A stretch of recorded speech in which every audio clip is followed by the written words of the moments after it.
ምዕራፍ 5 ስለ ስምዖንና ስለ ዘብዴዎስ ልጆች መጠራት። ብዙ ሰዎችም በእርሱ ዘንድ ነበሩ፣ የእግዚአብሔርንም ቃል ይሰሙ ነበር።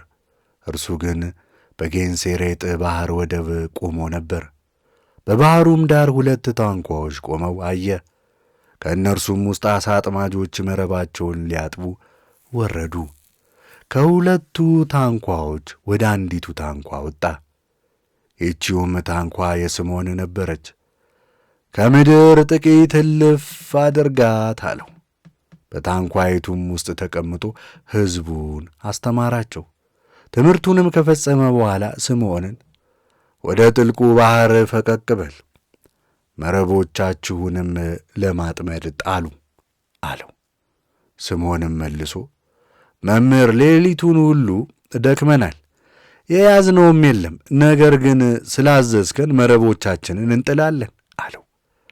እንዳዘዘውም ባደረገ ጊዜ መረቡ እስኪሞላ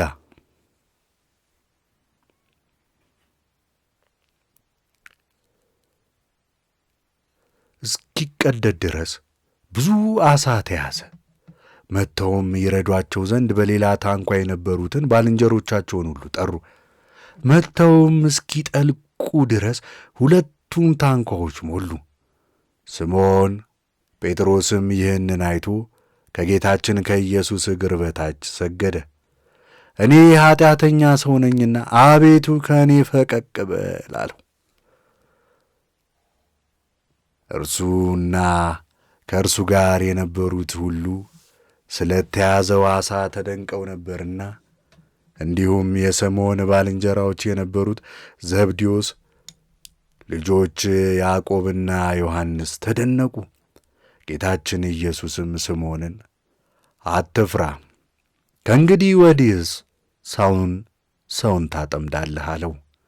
ታንኳዎቻቸውንም ወደ ምድር አወጡና ሁሉን ትተው ተከተሉት።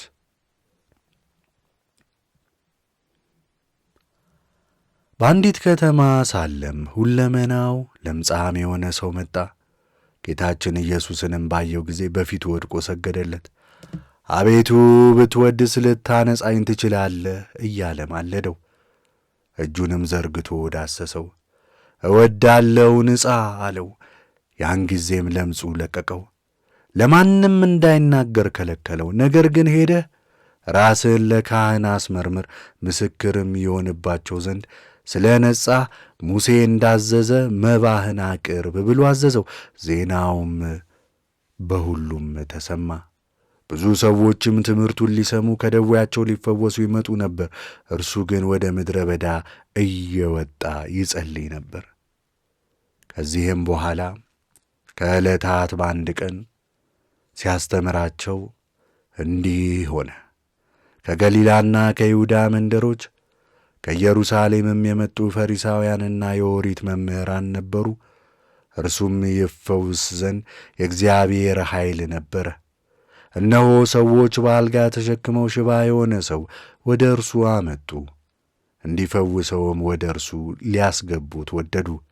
ሰውም ተጨናንቆ ነበርና የሚያስገቡበት አጡ። ወደ ሰገነትም ወጡ። ጣራውንም አፍርሰው ወደ ቤቱ ውስጥ በጌታችን በኢየሱስ ፊት ከነ አልጋው አወረዱት። እምነታቸውንም አይቶ ያን ሰው ኃጢአት ተሰረየልህ አለው። ጻፎችና ፈሪሳውያንም የሚሳደብ ይህ ማን ነው? ከአንዱ ከእግዚአብሔር በቀር ኃጢአትን ማስተሰረይስ ማን ይችላል? ብለው ያስቡ ጀመር። ጌታችን ኢየሱስ የሚያስቡትን አወቀባቸውና እንዲህ አላቸው፣ በልባችሁ ምን ታስባላችሁ? ኃጢአትህ ተሰረየልህ ከማለትና ተነስተህ ሂድ ከማለት ማናቸው ይቀላል? ለሰው ልጅ በምድር ላይ ኃጢአትን ያስተሰርይ ዘንድ ሥልጣን እንዳለው እንድታውቁ ያን ሽባ ተነሳና አልጋን ተሸክመ ወደ ቤትህ ሂድ ብያሃለሁ አለው። ያን ጊዜ ተነስቶ ተኝቶበት የነበረውን አልጋ በፊታቸው ተሸክሞ እግዚአብሔርን እያመሰገነ ወደ ቤቱ ሄደ። ሁሉም ተደነቁ፣ እግዚአብሔርንም አመሰገኑ። እጅግም እየፈሩ ዛሬ ድንቅ ነገር አየን አሉ። ከዚህም በኋላ ከዚያም ወጥቶ ሌዊ የሚባል ቀራጭ ሰው በቀረጥ መቀበያው ቦታ ተቀምጦ አየና ተከተለኝ አለው። ሁሉንም ተወና ተነስቶ ተከተለው። ሌዊም በቤቱ ታላቅ ግብዣን አደረገለት። ብዙ ሰዎች ከእርሱ ጋር ነበሩ። ከእርሱ ጋር ለምሳ ተቀምጠው የነበሩ ቀራጮችና ኃጢአተኞች፣ ሌሎችም ብዙዎች ነበሩ። ጸሐፎችና ፈሪሳውያንም ከቀራጮችና ከኃጥአን ጋር ለምን ትበላላችሁ ትጠጡማላችሁ ብለው በደቀ መዛሙርቱ ላይ አንጎራጎሩ።